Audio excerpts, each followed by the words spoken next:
So we saw the beautiful episode of Kaliya Mardhanam yesterday. And after Kaliya, the serpent was subdued. We saw that he offered his obeisance and went away. It says here, Pujayitva Jagannatham Prasadya Garudadhvajam Tatah Prito Abhyanugyata Parikramya Abhivandyatam. So it says this Kaliya, he offered his obeisance to Jagannatha, Jagannatham Pujayitva, and he did parikrama of Jagannatha and went. So Jagannath is another beautiful name of Krishna, which is, as many know, the name of the famous deity in Puri, where he is worshipped as Jagannath along with Baladev and Subhadra. And so here it says in Bhagavatam that this name is invoked. Kaliya worships Jagannath and goes. Then it continues.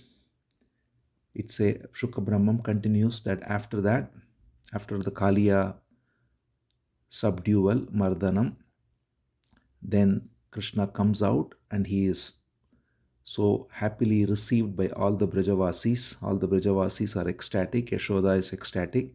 Everyone hugs him and they are very happy. And it is said that that day, because it was very late already, they camped by the river itself. And it was summertime. In fact, it was because summertime and it was quite hot that they all were there by the water, and all the cows and the calves and the boys also drank water in thirst, and thereby they got poisoned and then they were saved by Krishna. So because it's summertime, again what happens is, Shuka Brahmam says there is suddenly a forest fire. And when there is a forest fire, again everyone turns to Krishna. They say, Krishna Krishna Mahabhaga, He Ramam Ati Vikrama, Esha Ghoratamo Ahnir Tavakan Grastehinaha. They say, please protect us from this fire, because there is a forest fire that's engulfing. And Krishna asks all of them to close their eyes, it is said. And everyone closed their eyes, and Krishna just consumes the fire. It says he just opens his mouth and consumes all the fire, and thus he puts out all the fire in the forest. So we see how it is said all the elements are subdued by Krishna because they are all coming forth from him. We saw the water element in Yamuna. When Kaliya wanted to poison the water, Krishna cleared it. Here the fire element is subdued. Earth is always subdued, especially when he does very soon the Govardhan Leela. He takes earth in the form of mountain. So in this way, every element that comes forth from the Supreme Being that abides in him is always under his control, and Krishna demonstrates it here by consuming and thereby removing the fire. Then the pastimes of Krishna and Balaram continue. It is said that they go like this daily into the forests of Vrindavan. They engage in very beautiful games. By now they are grown up to some extent. They are still boys, but bigger boys, and they are engaging in all kinds of games such as wrestling and tug of war and dancing around. So many beautiful games they play while the cows are taken to pasture. They very nicely described by Shuka Brahmam how Krishna and Balaram would form two camps. Krishna would head one camp, Balaram would head the other camp, and they would play a tug of war, for example, and whoever loses it, the other side is supposed to carry them. So this is the little game they would play. And they would also do wrestling.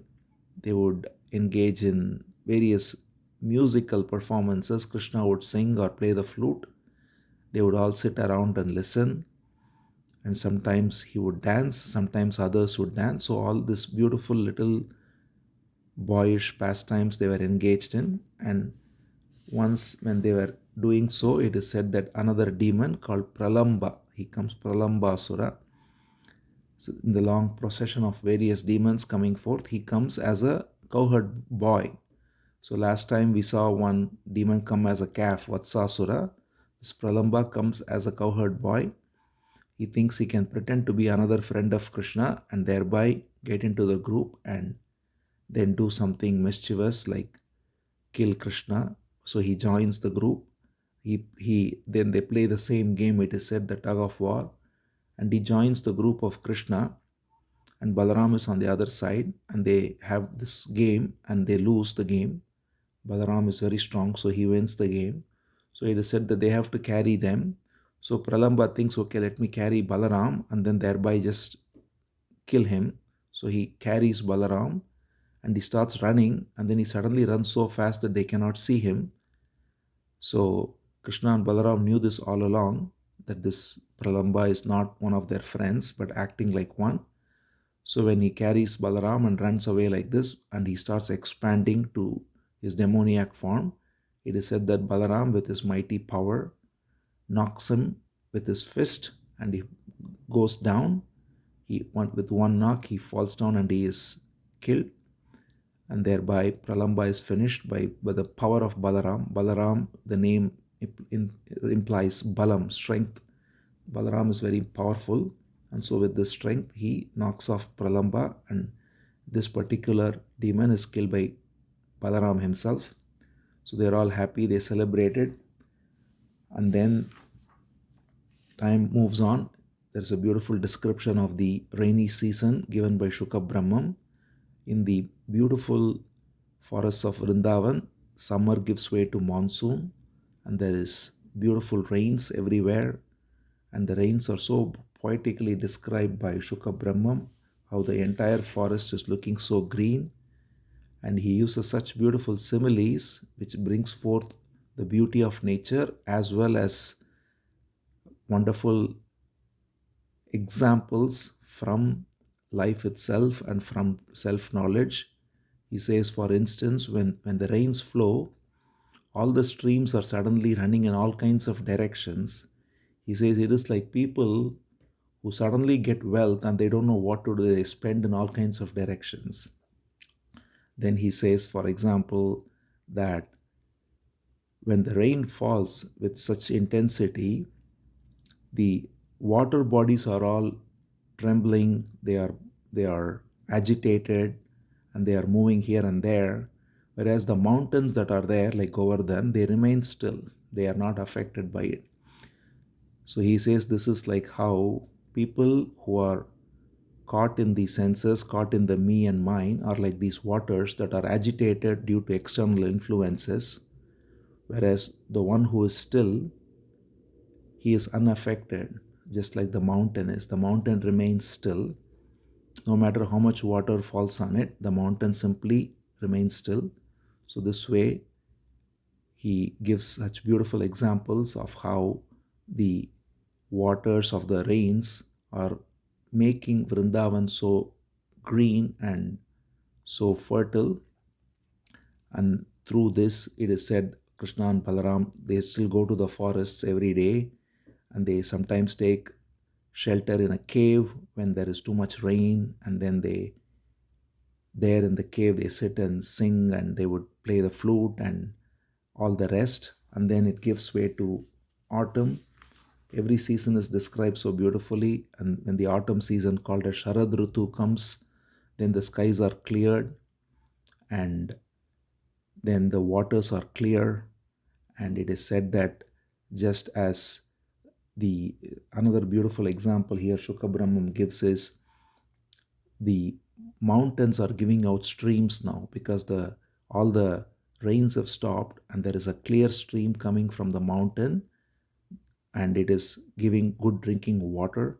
So he says it is like how an enlightened sage takes all the wisdom and then gives out what is necessary for people to benefit from. In this, like that, mountains are giving pure water.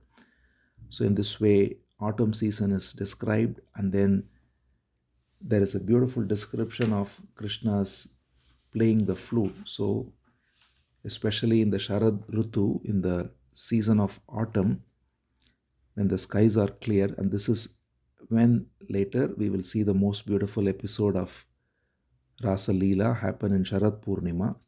But in this particular Sharad Ritu, the autumn season, he plays this flute, and this is what starts drawing all the cowherd girls, and they are so drawn. So we have so far seen the Vatsalya Rasa, which is the parental love of Yashoda, Nanda, Rohini, and all the elder men and women. We have seen the Sakhya Rasa, which is the deep friendship of all the boys, the Gopas. And now Shukha Brahmam gradually moves to the most intimate and the most highest sweet rasa of Madhurya, which is the intimate relationship of the beloved that the cowherd women, the cowherd girls have with Krishna. So it is said that the gopis, they listen to this Venu Geetam and they are drawn by the Venu Geetam. Venu is the flute.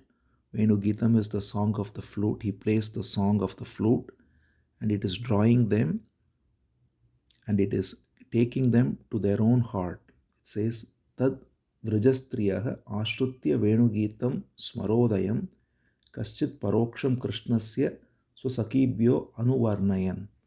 So they listen to this Venugeetam and they are describing it, Anuvarnayan, they are describing it among themselves, because when they listen to this beautiful sound of the flute coming forth, it is said that when Krishna plays the flute, the whole place is still.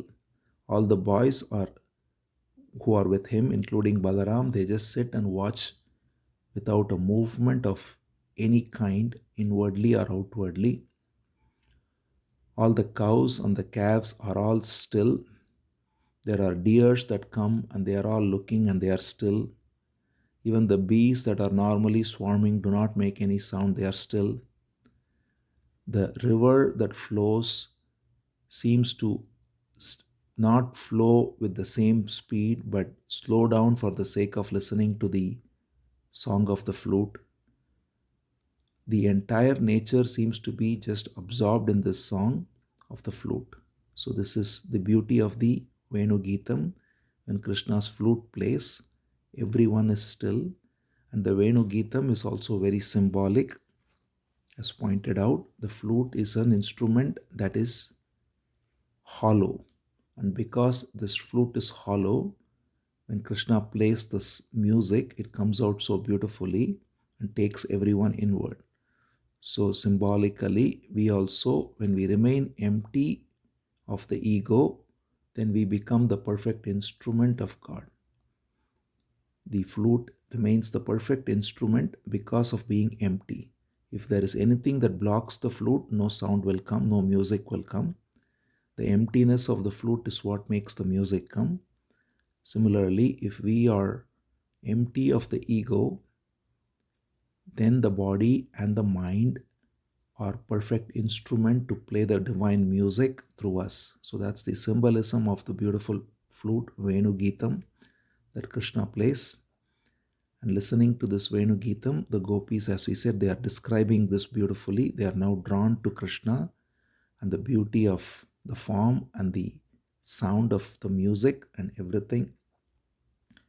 So they say that this is the highest prize one can have for having eyes to see the form of Krishna and to hear the music. This is the highest prize of having eyes and ears. And they very beautifully say that the only complaint we have is that the Creator has made the eyes to blink once in a while. We don't want to blink even for a moment, but only look at Krishna's form and listen to this music. And they say, how fortunate are these? Is this flute? How fortunate is the bamboo from which the flute is made? How fortunate is the river which is flowing by and which is also given the bamboo tree? How fortunate are the deers that are watching this still? How fortunate are all the celestial beings who are invisible and yet surrounding Vrindavan in the skies, as it were, and listening to this music. And how fortunate is all the boys, the friends of Krishna, who are right next to him, listening to this Venu Geetam. So in this way, they are describing among themselves the immense beauty of Venu Geetam, and every day the sound of this flute music comes to them because they are also somewhere nearby. But then after the evening, when he comes back, they are waiting to see Krishna, who comes back with all the cows and calves, and it is said that he has the hoof prints of the calves and the cows generate dust which settles on the beautiful hair of Krishna and Balaram, and they come back with shining and with radiant eyes and with this beautiful form, and all the cowherd girls who look at Krishna coming back this way, they all want to be with Krishna. So they all have in their own way taken Krishna as their beloved. And so we shall see how this intense mood of love the gopis have takes them to the highest state of divine ecstasy as Krishna reciprocates their divine love. And these are all said to be great sages, great beings who have been blessed with this birth of being gopis in Vrindavan, because at the end, after all the knowledge, all the meditation, whatever one does, it is all meant to surrender oneself completely. It is Atma Samarpan, that is the highest yoga. Every other yoga is only to lead to surrender. So when surrender happens fully, where there is no consciousness of separation at all of any kind, no me and mine, and it is completely offered in the flow of the divine, then one is free of any kind of separative, illusory idea of the self, and all there is the one universal supreme self. So that is what the gopis are fortunate to be blessed with. They are completely free of the idea of any kind of separation, and they surrender themselves, body, mind, and soul, entirely to the Supreme Being who is Krishna. So that's the mood of Madhurya Rasa, which is the highest taste of complete surrender. So we shall see now in the following episodes more and more of this beautiful mood of surrender displayed by the gopis, which is the highest form of devotion. When Prahalad spoke of devotion, he spoke of 9 forms of devotion, the last being Atma Nivedan, which is also Atma Samarpan, to surrender oneself completely, which is what the gopis exemplify here. And we shall see this deepen more and more and the sweetness of it come out.